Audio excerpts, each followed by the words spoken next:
بسم اللہ الرحمن الرحیم۔ السلام علیکم ورحمۃ اللہ وبرکاتہ۔ دوستو، آپ دیکھ رہے ہیں میرا یوٹیوب چینل علم کا سلسلہ۔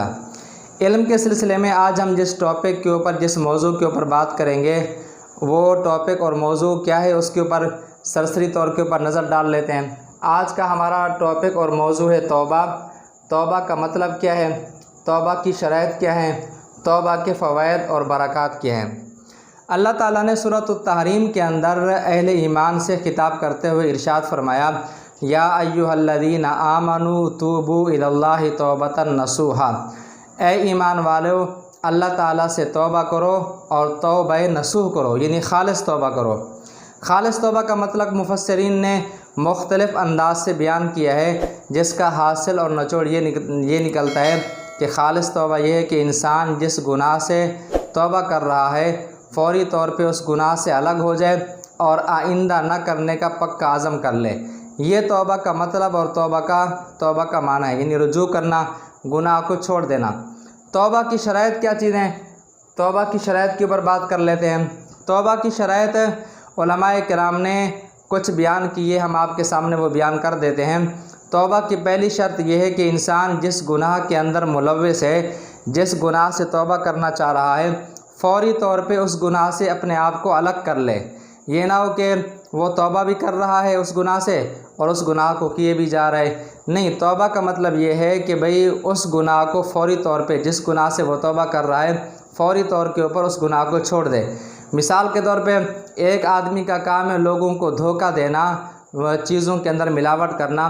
وہ پکا عزم کر رہا ہے، توبہ کر رہا ہے کہ میں آج کے بعد چیزوں میں ملاوٹ نہیں کروں گا، میں لوگوں کو دھوکہ نہیں دوں گا۔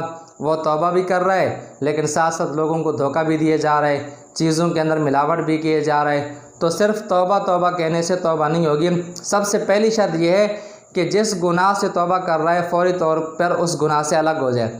توبہ کی جو دوسری شرط ہے وہ یہ کہ اپنے گناہ کے اوپر صحیح طریقے سے، حقیقی طور کے اوپر نادم ہو۔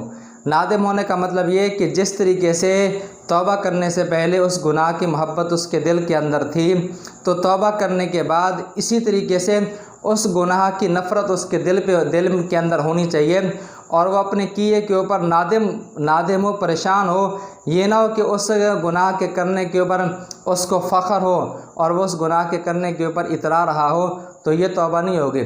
توبہ کی دوسری شرط یہ ہے کہ اپنے کیے کے اوپر نادم ہو، جیسا کہ پیارے نبی صلی اللہ علیہ وسلم نے ارشاد فرمایا، الندامۃ توبۃ، کہ توبہ نام ہے ندامت کا۔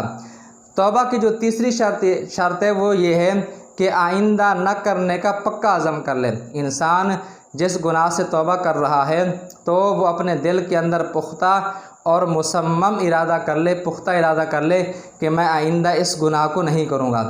توبہ کی جو چوتھی شرط ہے وہ یہ ہے کہ اگر اس نے کوئی ایسا کام کیا ہے، کوئی ایسا گناہ کیا ہے کہ جس کا تعلق حقوق العباد سے ہے، کسی کی اس نے کوئی چیز چرا لی تھی، کسی کی چیز پہ اس نے قبضہ کر لیا تھا، کسی کو ناجائز اس نے مارا پیٹا تھا، کسی کے ساتھ ظلم اور زیادتی کی تھی، تو جو بندے ہیں جن گناہوں کا تعلق حقوق العباد سے ہے تو ان بندوں کے حقوق کو ادا کر دے۔ اگر وہ حقوق ادا کرنے کے نہیں ہیں تو بندوں سے اپنے حقوق کو معاف کر لے۔ تو یہ توبہ کی 4 شرائط ہیں۔ اگر یہ 4 شرائط توبہ کے اندر پائی جائیں گی تو وہ توبہ ہوگی۔ اگر یہ 4 شرائط یا چاروں شرائط میں سے کوئی ایک شرط بھی پائی جائے گی تو وہ توبہ نہیں کہلائے گی۔ یہ 4 شرطیں توبہ کے اندر جب پائی جائیں گی، پھر اگر انسان سے وہ گناہ ہو جائے تو دوبارہ توبہ کر لے انہی شرائط کے ساتھ۔ پھر اگر گناہ ہو جائے تو وہ دوبارہ توبہ کر لے، حتیٰ کہ اگر انسان توبہ کرتا ہے اور 70 دفعہ دن کے اندر اپنی توبہ کو توڑ دیتا ہے تو پھر دوبارہ توبہ کر لے۔ لیکن اگر یہ شرائط ہی نہیں پائی جا رہی ہیں، اس کے دل میں یہ ہے کہ ابھی اس گناہ سے الگ ہو جاتا ہوں، بعد میں یہ گناہ وہ کر لوں گا، یا گناہ کے اوپر اس کو ندامت ہی نہیں ہے، تو یہ توبہ نہیں کہلائے گی۔ تو یہ توبہ کی شرائط ہے۔ اب بات کر لیتے ہیں توبہ کے فوائد اور برکات کے اوپر کہ توبہ کے فوائد اور برکات کیا چیزیں۔ پیارے نبی کریم صلی اللہ علیہ وسلم نے ایک دفعہ صحابہ کرام کے سامنے یہ ارشاد فرمایا کہ اگر تم لوگ گناہ نہیں کرو گے اور پھر گناہ کرنے کے بعد توبہ نہیں کرو گے تو اللہ تعالیٰ تم لوگوں کو ختم کر دیں گے اور تمہارے بدلے ایسے لوگ لے کر کے آئیں گے کہ جو گناہ کریں گے اور گناہ کے اوپر توبہ کریں گے، اللہ تعالیٰ ان کی توبہ کو قبول کریں گے۔ اس حدیث کا مطلب یہ نہیں ہے کہ انسان گناہ کرے، یا اس حدیث کا مطلب انسان کو گناہ کے اوپر آمادہ اور تیار کرنا ہے۔ کہنے کا اس حدیث کا مطلب یہ کہ انسان کی فطرت کے اندر اللہ تعالیٰ نے یہ چیز رکھ دی ہے، نسیان، بھول چوک انسان کی فطرت کے اندر ہے، گناہ کا صادر ہو جانا یہ اس کی فطرت میں ہے۔ گناہ کا ہو جانا یہ بڑی بات نہیں ہے، لیکن گناہ کے اوپر اصرار کرنا، گناہ کے اوپر قائم رہنا اور گناہ کرنے کے بعد اللہ تعالیٰ سے توبہ نہ کرنا، یہ گناہ کی بات ہے، یہ خطرے کی بات ہے۔ اللہ تعالیٰ کی ایک صفت ہے تواب، یعنی بار بار توبہ قبول کرنے والا، یعنی ایک انسان سے بار بار توبہ ٹوٹ رہی ہے، بار بار اس سے گناہ ہو رہے ہیں، اگرچہ اس کی نیت یہ ہوتی ہے کہ میں اب گناہ نہیں کروں گا، لیکن وہ بار بار اللہ تعالیٰ سے توبہ کر رہا ہے، تو اللہ تعالیٰ کی صفت ہے تواب۔ اللہ تعالیٰ بار بار توبہ کو قبول کرنے والے ہیں۔ ایک اور حدیث پاک میں جناب نبی کریم صلی اللہ علیہ وسلم نے ارشاد فرمایا، التائب من الذنب کمن لا ذنب لہ، کہ گناہ سے توبہ کرنے والا انسان ایسا ہے جیسا کہ اس نے گناہ کیا ہی نہیں ہے۔ ایک اور حدیث میں پیارے نبی کریم صلی اللہ علیہ وسلم نے ارشاد فرمایا کہ جو شخص توبہ کر لیتا ہے، وہی بات ہے کہ توبہ کی شرائط کے ساتھ، تو وہ ایسا ہو جاتا ہے جیسا کہ وہ ماں کے پیٹ سے نکلا ہو۔ ظاہر بات ہے کہ جب انسان ماں کے پیٹ سے نکلتا ہے، دنیا میں آتا ہے، تو وہ گناہوں سے معصوم ہوتا ہے، اس کے جسم کے اوپر کسی قسم کا گناہ نہیں ہوتا۔ پھر توبہ کرنے سے اللہ تعالیٰ خوش ہوتے ہیں۔ اللہ تعالیٰ یہ کہتے ہیں کہ بندے سے گناہ ہو گیا ہے، اور بندہ یہ سمجھتا ہے کہ میرا کوئی مالک ہے، میرا کوئی خالق ہے، میرا کوئی رب ہے کہ جس سے میں توبہ کروں گا اور وہ میری توبہ کو قبول کر لے گا۔ آپ صلی اللہ علیہ وسلم نے ایک مثال بھی دی ہے کہ اللہ تعالیٰ بندے کی توبہ سے کتنا خوش ہوتے ہیں، اللہ تعالیٰ بندے کی توبہ سے کتنا راضی ہو جاتے ہیں۔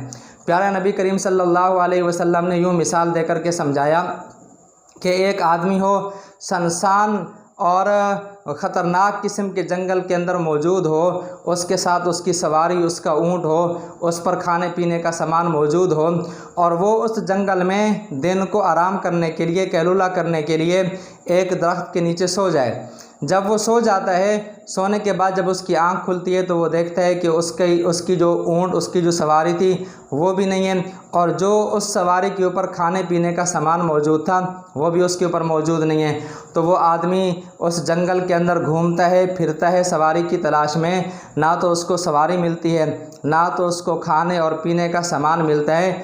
وہ تھک ہار کر، مایوس ہو کر کے اپنی جگہ پہ آ کر کے اپنی کلائی کے اوپر سر رکھ کر کے سو جاتا ہے، اور دل میں کہتا ہے کہ بس اب موت آ جائے گی۔ تو گویا کہ وہ موت کی انتظار میں سو جاتا ہے۔ جب وہ سو جاتا ہے تو اچانک اس کی آنکھ کھلتی ہے تو دیکھتا ہے کہ اس کی سواری بھی موجود ہے، اور سواری کے اوپر جو کھانے اور پینے کا سامان تھا وہ بھی موجود ہے۔ تو وہ بندہ جو موت کے انتظار میں سو گیا تھا، پیارے نبی کریم صلی اللہ علیہ وسلم نے ارشاد فرمایا کہ جب وہ اپنی سواری کو دیکھتا ہے، سواری کے اوپر اپنے کھانے اور پینے کی چیزوں کو موجود دیکھتا ہے، تو وہ کتنا خوش ہوتا ہے۔ اور ایک حدیث پاک میں تو آپ صلی اللہ علیہ وسلم نے یوں ارشاد فرمایا کہ اس کی خوشی اتنی زیادہ ہوتی ہے، اس کو کہنا تو یوں چاہیے تھا کہ یا اللہ میں آپ کا بندہ ہوں اور آپ میرے رب ہیں، لیکن وہ خوشی کی شدت میں، انتہائی خوشی میں یوں کہہ بیٹھتا ہے کہ میں آپ کا رب ہوں اور آپ میرے بندے ہیں۔ تو پیارے نبی کریم صلی اللہ علیہ وسلم نے ارشاد فرمایا کہ یہ بندہ کتنا خوش ہوتا ہے، اللہ تعالیٰ اپنے بندے کی توبہ سے اس بندے سے بھی زیادہ خوش اور راضی ہو جاتے ہیں۔ اور ظاہر بات ہے کہ جب اللہ تعالیٰ انسان سے راضی ہو جائے، کہتے ہیں کہ رب راضی تو سب راضی۔ جیسے کہ محمود اور ایاز کے متعلق ہے کہ ایاز کو محمود غزنوی بہت ترجیح دیتے تھے، دوسرے وزیر اس سے حسد کرتے تھے۔ تو ایک دن ایاز کی برتری ثابت کرنے کے لیے وزیروں کو کہا کہ میں نے خزانے کا منہ کھول دیا ہے، جاؤ جس کو جو چیز لینی ہے جا کر کے لے لو۔ تو سارے وزیر چلے گئے جہاں پہ خزانہ رکھا ہوا تھا، کسی نے کوئی چیز اٹھا لی، کسی نے کوئی چیز اٹھا لی، کسی نے کوئی چیز اٹھا لی۔ تو ان وزیروں نے دیکھا کہ ایاز نے بجائے جہاں پہ خزانہ لینے کے محمود کے سر کے اوپر ہاتھ رکھا ہوا ہے۔ تو محمود غزنوی نے اس سے کہا کہ ایاز آپ کو خزانے سے کوئی چیز نہیں لینی؟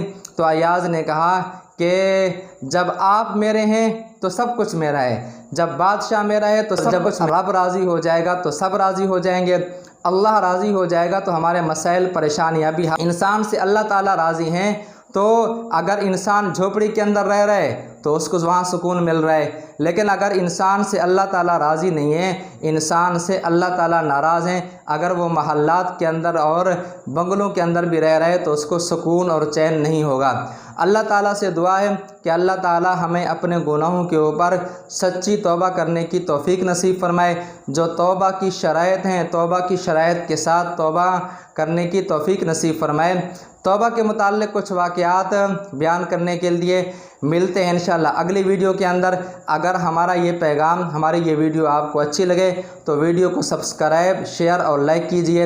السلام علیکم ورحمۃ اللہ وبرکاتہ۔